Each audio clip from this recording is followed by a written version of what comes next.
Rooney goal was enough for the 3 points. Manchester City are still alive here. Balotelli, Aguero!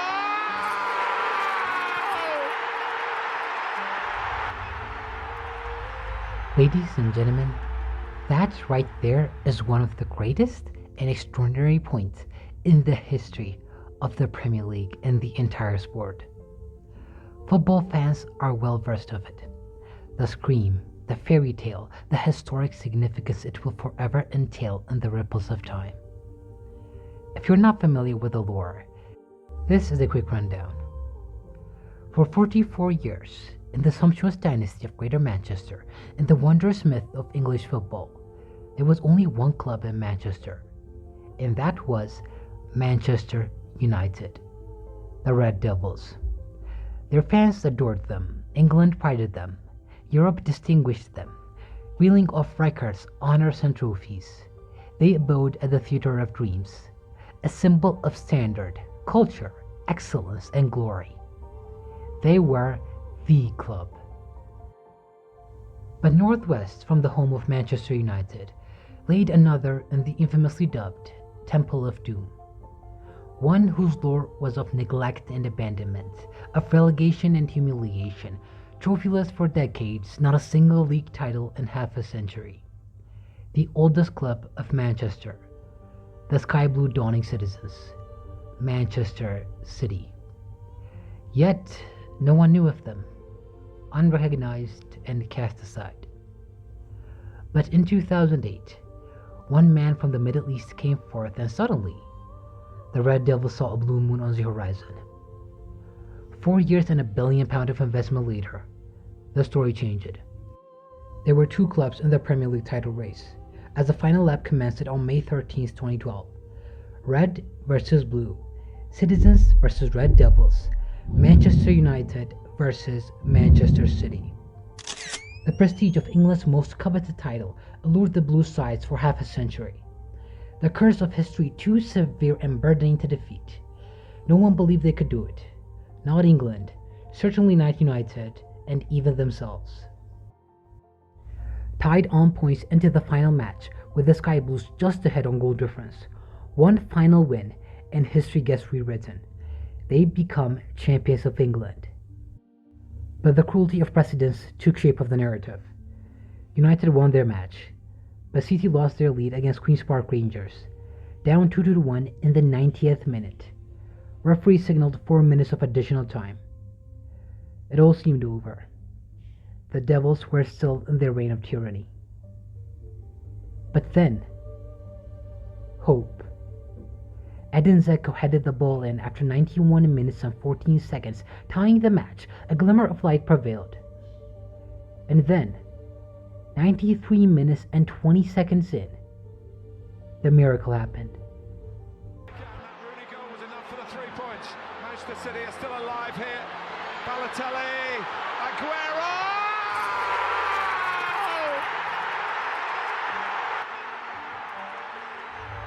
After 44 years, the blue moon had risen. There was no longer one club in Manchester, and history had changed. Manchester City were Premier League champions.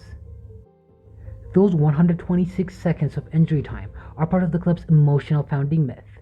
Fans were in tears, players in ecstasy, football in bewilderment. All of it was too endearing, too historic. And yet, all of it was a lie.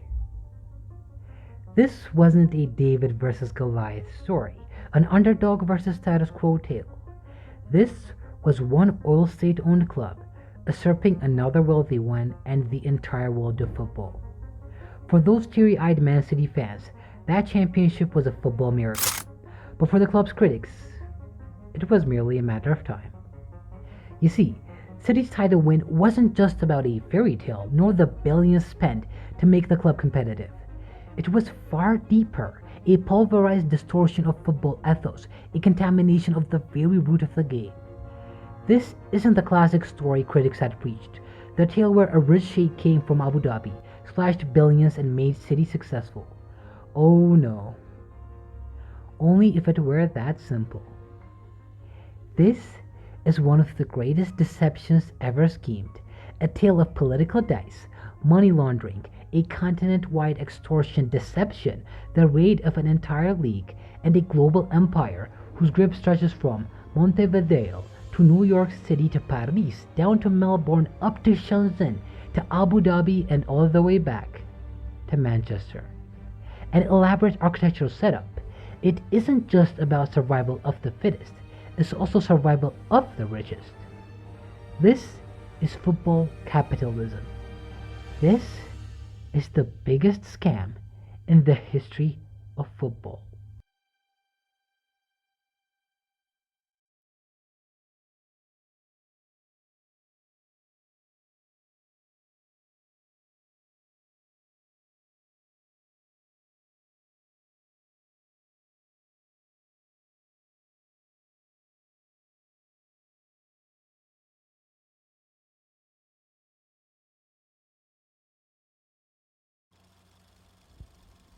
In the 1880s, southern region of Greater Manchester, Anna Connell founded a local football club, who donned the light blue and white emblems of the sky, for the noble purpose of keeping the unemployed and common laborers away from alcohol, embracing the purity of the beautiful game. As one of the oldest professional clubs in the sport, it was a humble inception for Manchester City. Although the story of the club wouldn't reach the highest of glories in English football, with only 2 league titles until their recent history, oft secured with multiple relegations, they never made it to the elite level to being considered one of the best. But it was never a thorn in their story, and neither would it have been for Anna Connell. Her players would sit on the green turfs after a glorious playing session, looking to the blue skies, mirroring their emblem. But in the same era, halfway across the world in the Middle East, a local family of camel herders would also set their sights into the same blue sky, be it unknown to them how fate would draw two sides to a page. Those locals were the Al Nahyan family, who still ruled Abu Dhabi even then. The clan of camel herders and pearl fisherers lived in mud brick homes beneath palm fronds, and one could assume for several ensuing decades. The idea of sky blue footballers was foreign to them just as any Western influence, and yet fate wrote an unprecedented story. With the discovery of oil and wealth established by the Gulf states came the rise of UAE and Abu Dhabi. Those little camel herders were no longer just a clan with lineage. They became the epicenter of a sophisticated and convoluted political and global empire. Their grip on the Middle East had long been firm, but on the international level, the UAE lacked the recognition of excellence and perhaps publicity. Rather, through their ensuing rise, the state's public image had been wrapped with tar on human rights, religion, war, and moral trepidations. No matter how rich one becomes, there's a certain image and recognition money just can't buy. But perhaps there is an alternative mask you could don for publicity. All you need is a vehicle to run your motives behind. And there came the intertwining of destiny very few could ever foretell. One descendant of the Al Nahyan's family, a royal member of Abu Dhabi, Sheikh Mansour bin Zayed Al Nahyan, forwarded his intention in entering the world of football. One relatively unknown club was off target: Manchester City. Why, the world wondered, would a royal ruler take interest in an English club, barely even at mid-table standards? The reply from Abu Dhabi United Group, ADUG, the company launched to acquire the club, explained it was a passion project for His Highness. 128 years from that day, when Anna Connell established that institute, in September 2008, the Al Nahyans completed the takeover of the club. To say the least, the consequences have been radical. 16 years later, the once mediocre club, who was overshadowed by even average in English division, are now currently the best team in the world, having superstars ranging from Erling Haaland to Kevin De Bruyne and even the best manager in the sport, Pep Guardiola, achieving one of the greatest feats in English football, and a dominant streak previously unheard of in the Premier League. It's a one-of-a-kind story on many fronts. But this meteoric rise wasn't organic by any metric. In fact, it was abnormal to say the least, even for the ordinary eye. A lot of football fans and even UEFA thought there was something fishy about how Sheikh Mansour took a middling club barely in mid-table standards to Premier League winners within just 4 years. And for nearly a decade, that suspicion remained nothing but until a revelation started to pan from an intriguing source in Portugal. In 2015, one man whose origin traces back to Villanova de Gaia publicized the biggest hacking in the history of football, the Football Leaks, exposing the criminalized, dirty, and bureaucratic depth of the game no one could have fathomed. That man was Rui Pinto, the founder. To his enemies, he is a criminal, a bandit with a laptop, and an anarchist lust for chaos. To his supporters and sympathizers, he is a hero, a moral crusader, who is brave enough to shine light upon the shadowy hinterlands of the world's favorite sport. The story of Rui Pinto is an extraordinary espionage saga that involved billion-dollar sports companies, the Portuguese parliament, and a continent-wide police investigation of extortion and hacking that even had the biggest clubs in all of Europe shaking. He leaked terabytes worth of emails from clubs that involved giants as Barcelona, PSG, Real Madrid, the dirty business of the transfer market, and even stories involving superstars Messi, Neymar, Cristiano Ronaldo, and Gareth Bale. From those emails came the story of the biggest scam in the history of football, masterminded by none other than Sheikh Mansour bin Zayed's Abu Dhabi United Group. It started with a confidential document from Manchester City in 2012. In just 3 years and 8 months since the purchase, the document leaked that Sheikh Mansour had spent nearly £1.1 billion to make the club competitive in English top flight. But that wasn't all a mere brute power play of money to buy success. The scam of the club had the entire world fooled and played. The dynamic started being exposed after a new rule was introduced by UEFA, the European football governing body, in 2013, the financial fair play, a new guideline that prohibited clubs from spending more than what they earn. Football clubs from now on would only be allowed to take a certain amount of financial loss, and its purpose was simple. First, ensuring clubs didn't take on too much debt and slide into bankruptcy. Second, UEFA was concerned about competition in European leagues.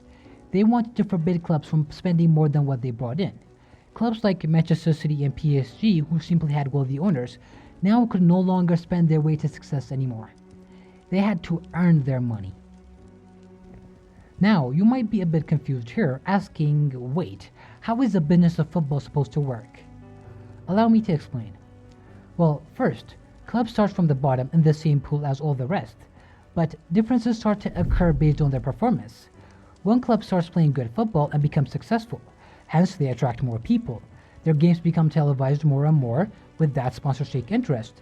They sign deals with these sponsors that give them a fixed amount of money for advertising.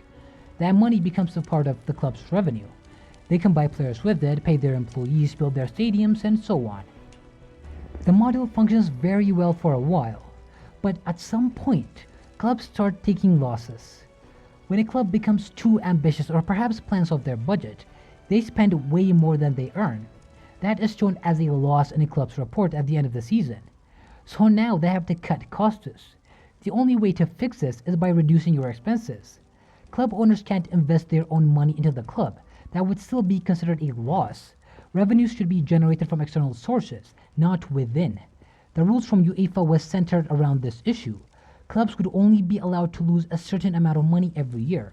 If their losses become too big, then they would be sanctioned, and in case of extreme losses, clubs might be banned from European competitions. And in 2013, that's exactly what happened with Manchester City. The club was in severe danger of violating the new FFP rules. For 4 years, the Sheikh has splashed in excess of $1 billion of his own money, accounting for hundreds of millions of losses. But now the rules had changed. If the club still continued to take losses, punishments would come from UEFA. Now, for any ordinary club, the solution is simple. Cut down the expensive signings, sell a couple of players, and fix your budget. But here's the thing. City is no ordinary club. After all, punishments are for only those who get caught. The club started to run the biggest money laundering scheme inside the sports world. You want to know what happened? To understand, you'll have to go back to that moment.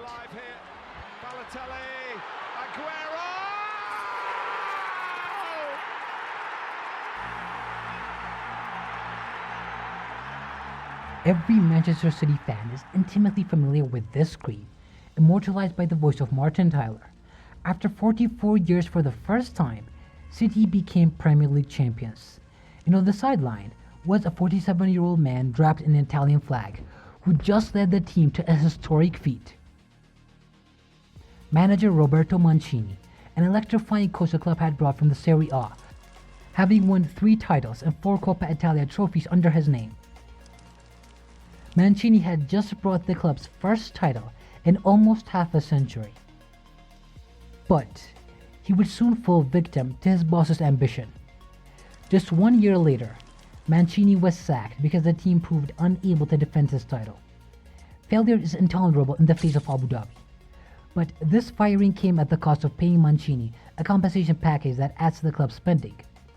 For 4 years, City brought and indulged themselves with whomever they desired, splurging upwards of $1 billion. But this time, a thorn in the form of FFP had come to play. This sacking would have consequences on the club's financial reporting, and one ultimate truth came to play. The club was about to breach UEFA's FFP regulation. So what did the club do?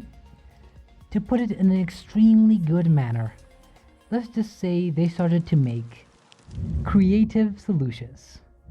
A leaked email from the chief financial officer started to roll light on the issue. We will have a shortfall of £9.9 million in order to comply with UEFA's FFP this season. This defect is due to RM, reference to Roberto Mancini's termination. I think that the only solution left would be an additional amount of AD, Abu Dhabi sponsorship revenues, to cover this gap. Whoa, wait. The club's financial officer is showing that the club works a bit differently than others. Jorge is asking for an additional sponsorship from Abu Dhabi to fix this. You see, the majority of the club's sponsorship came from Abu Dhabi corporations, namely Etihad Airways, Abar, Etisalat, and others, and the communication started to reveal even more details. They show that the executives were tampering with those deals. We could do a backdated deal for the next 2 years, paid up front. Let's have sponsors pay the money contractually obligated bonus for winning an FA Cup, even though City hadn't won it. 10 days after the 2013 season ended, Kamalas presented the results of those talks and declared that the details for the sporting contracts would be adjusted for a season that just finished. Etihad would suddenly pay £1.5 million more, Abar £0.5 million extra, and the AD Tourism Authority a surplus of £5.5 million. And they were all supposed to act as though this had been the original deal at the beginning of the season. The club and its sponsors were manipulating past contracts to avoid facing legitimate consequences for their financial losses. But how would this even work? Aren't the sponsors from Abu Dhabi and the owners separate? Well, here's the thing. Abu Dhabi itself is ruled by the Al Nahyans. Those companies are under the direct orders of the royal family. Sheikh Mansour bin Zayed Al Nahyan is the Vice President and Deputy Prime Minister of the United Arab Emirates. But whom did he appoint to take control of the club? The de facto Prime Minister of Abu Dhabi, Khaldoon Al Mubarak, as the chairman. But why would Sheikh Mansour hire someone from the higher echelons of the state to work on his personal passion project? As much as the ADUG tries to sink in this lie, no one buys it. It's an open secret that the Gulf states had been sports watching to cover their French political history. This isn't a passion project. It's a political one. And the key figures controlling Manchester City are all strategically placed from the ruling class of Dubai. To give you a perspective, Khaldoon Al Mubarak had 2 companies called Mubadala and the Executive Affairs Authority. Those 2 jobs shed light into the investment in Manchester City. Mubadala is a state-owned investment company responsible for investing the Emirates' oil's billions around the world. The EAA, meanwhile, is an arm of government directing Abu Dhabi's international strategy. Ironically enough, both the investment and political maneuver of Manchester City can be traced back to those 2 headquarters, with the EAA even directly sponsoring the club. Christopher Davidson, who made direct investigations in the UAE, made a revealing statement long before in 2009. Manchester City is the soft power strategy of the ruling family, the product of political calculation. The extent of the ruling family's personnel in UAE continues through their PR and financial departments. And who heads that department at the club? One appointed from someone above Sheikh Mansour bin Zayed in the royal hierarchy. Crown Princess Mohammed bin Zayed Al Nahyan's own loyal man, Simon Pierce. An employee of Khaldoun Al Mubarak's EAA and the main agent that executes the wishes of the ruling family's desires on the club and controls the contract negotiations with Arab sponsors. And just like the previous documents, more of them show the extent of Manchester City's money laundering. The club had consistently claimed that the Abu Dhabi companies to be independent sponsors, but these emails are showing otherwise. Could we change the date of the payment from the sponsors of Abu Dhabi? Of course, we can do what we want. As early as April 2010, Pierce negotiates the sponsorship deal with Abar. According to the contract, the investment company was to pay the club £15 million annually. But that apparently isn't the full story. As we discussed, the annual direct obligation for Abar is $3 million. The remaining $12 million requirement will come from alternative sources provided by His Highness.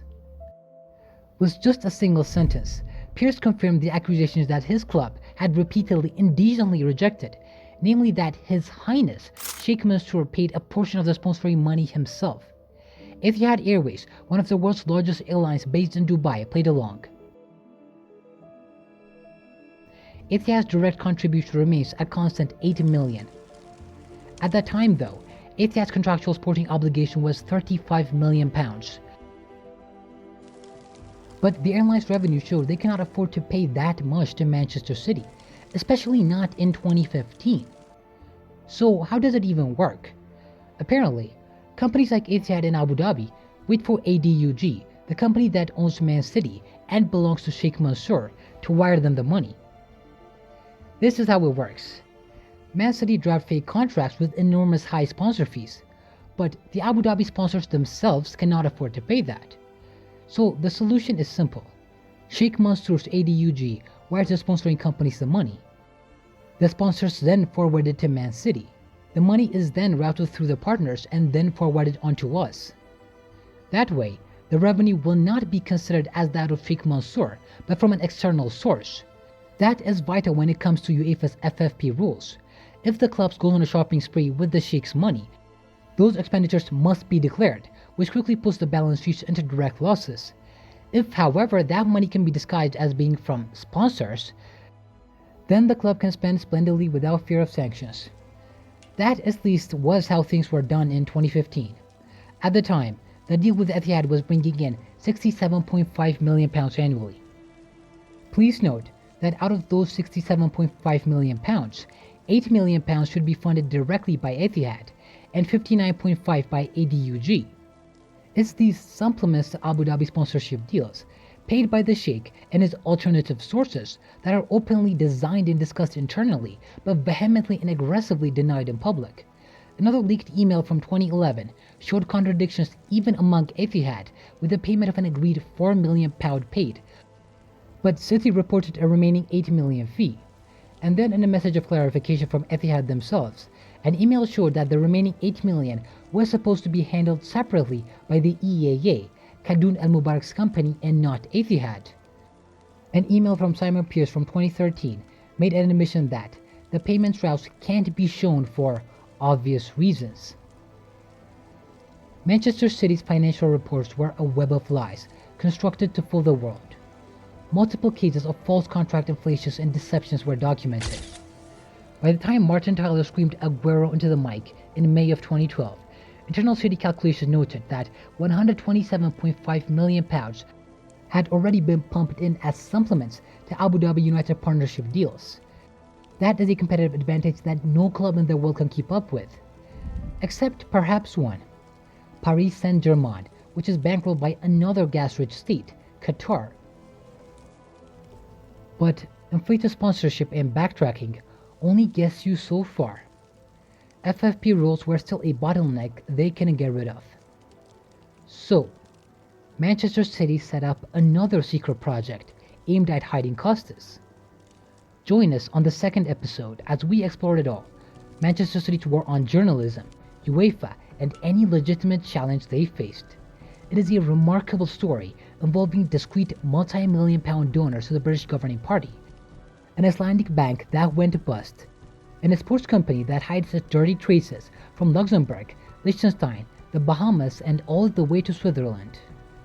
And behind it all was a secret project no one could have ever imagined. Project Longbow.